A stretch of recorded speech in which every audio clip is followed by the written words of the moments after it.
Ooh, what's up, everybody?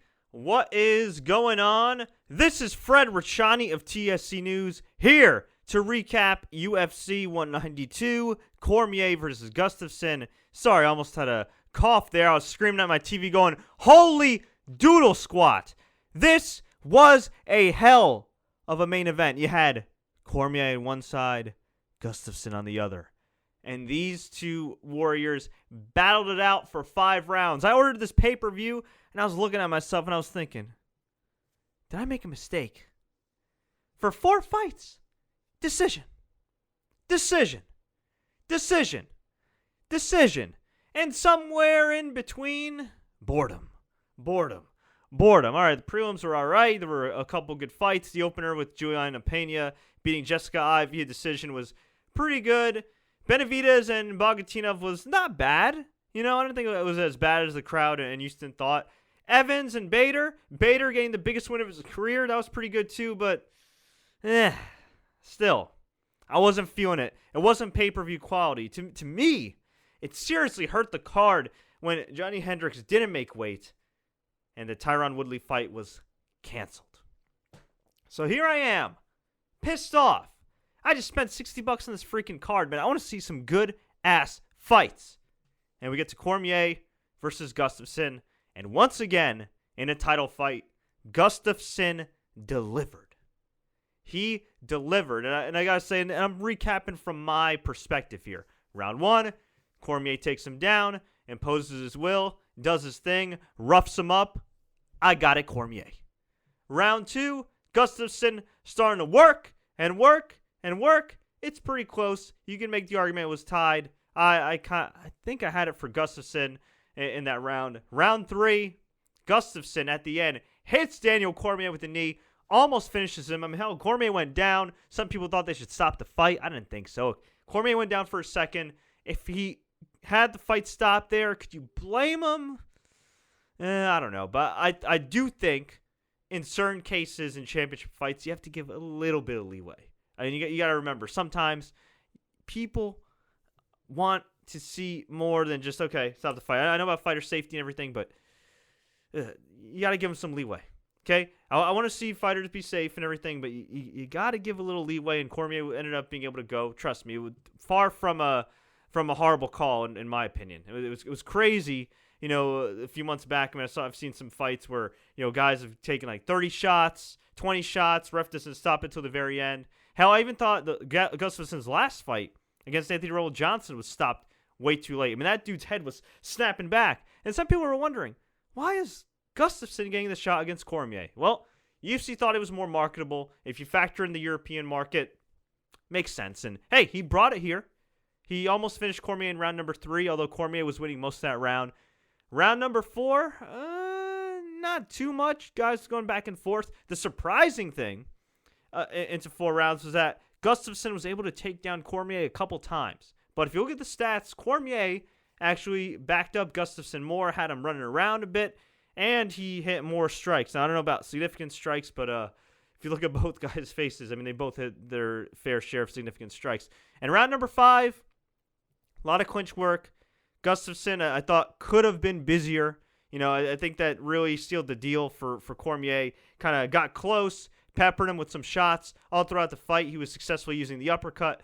Gustafsson hit a knee, but too little too late.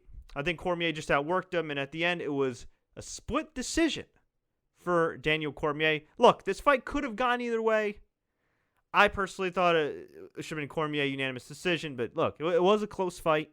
Gustafsson did try his best, but at the end of the day, once again, he came up short. Now, as far as who's next for Daniel Cormier, that remains to be seen. There's a part of me that would love to just see him versus John Jones. Now that John Jones pled guilty to hit and run, gets 18 months probation and a bunch of community service and drug testing, which, in my opinion, is very lenient for a guy that had his freaking DUI. Well, DUI in the past, but still. I mean, technically second or third offense if you factor in the cocaine. Man, but that is a marketable fight. You could do Cormier versus Bader since those guys like to talk a lot of crap to each other.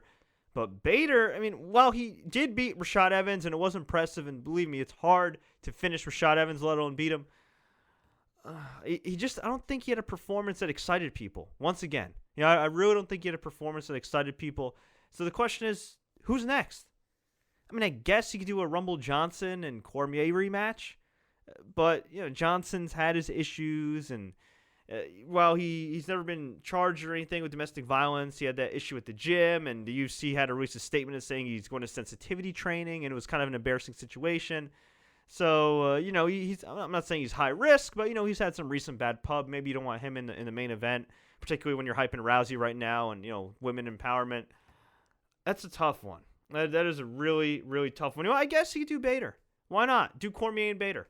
Maybe it'll do like 300,000 buys, hopefully. I don't know how much this one did. I really didn't get the feeling there was a whole lot of buzz for this, but if it did like 300,000 buys, I'd probably say it's a success, maybe a little less. If it did less than, say, 250,000 buys, yeah, that's tough. Although you can make the argument up until the Cormier fight, John Jones wasn't really much of a draw anyway. So, I mean, outside of having the best fighter in the world, the best fighter of the last 5 years or so, not in the cage. I mean, in terms of box office, is UFC really missing out? Tough to say. I would personally like to see John Jones back in the cage, but it would be nice if they kind of gave him a tune-up fight, a non-title fight. That way there's like a buffer period to see, God forbid, if he screws up or not. And then, you know what? If he doesn't screw up, if he keeps his nose clean, no pun intended, then you could slide him right back into a title shot. That's what I would do. But remains to be seen. So, yeah, Ryan Bader got the biggest win of his career. Congrats to him. But, again, I thought it was impressive to the casual fan. The pay-per-view buyer, I don't really know if it was. We had Ruslan Magomedov beat Sean Jordan via decision. This fight sucked. We had Benavidez beat Bogatina via decision. Solid fight. I enjoyed it, but the crowd didn't seem to like it. Juliana Pena won via unanimous decision. I thought it was a good fight against Jessica Ai. And in the prelims, just some notable results. We had Rose Namajunas of Ultimate Fighter fame defeat Angela Hill via standing rear naked choke, which was a pretty kick-ass finish.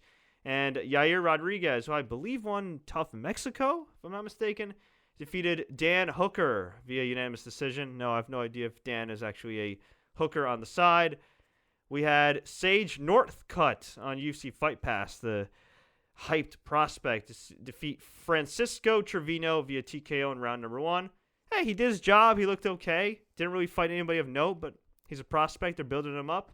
Smart move. Although, if he's a prospect and you want to market this guy, why not just put him on Fox? I mean, really. Could have put the Jabuan and Tumenov fight on freaking Fight Pass. Not like most people know who they are.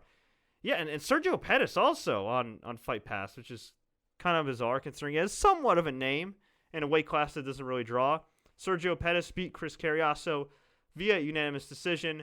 And Derek Lewis defeated Victor Besta via TKO in round number 3. Overall, an okay card.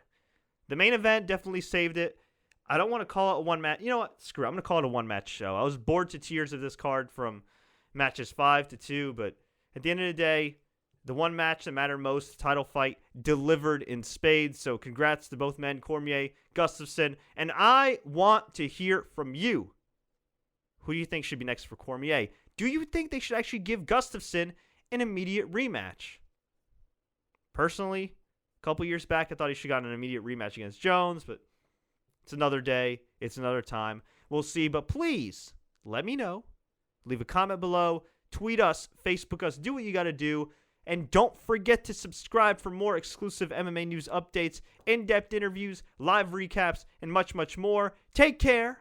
Like and share. Follow us on Twitter, Facebook.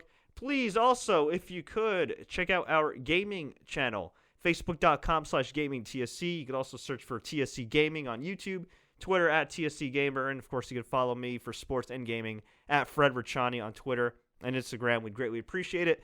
Until next time, everybody, as always, woo! Enjoy the fights.